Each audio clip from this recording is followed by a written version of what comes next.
Election से फरार की तदबीरें, इलेक्शन तरमीम में मर्जी का फैसला कराने की तैयारियां। इलेक्शन कमीशन ने इलेक्शन एक्ट में तरमीम का फैसला कर लिया।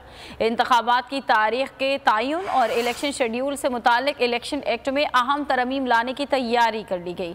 इलेक्शन कमीशन ने इलेक्शन एक्ट के सेक्शन 57 और 58 में तरमीम के मुजव्वज़ा मुसव्वदे की तैयारी शुरू कर दी।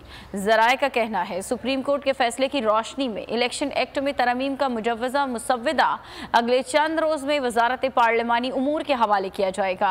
सेक्शन 58 में मुजव्वज़ा तरमीम के जरिए इलेक्शन कमीशन का किरदार मजबूत किया जाएगा। सेक्शन 57 के तहत इंतखाबात की तारीख देने का इख्तियार सदर मुमलिकत को हासिल है, जिसमें तरमीम तजवीज़ की जा रही है। सेक्शन 57 में तरमीम करके इंतखाबात की तारीख देने का इख्तियार भी इलेक्शन कमीशन को देने की तजवीज़ मुजव्वज़ा मंसूबे में शामिल होगी।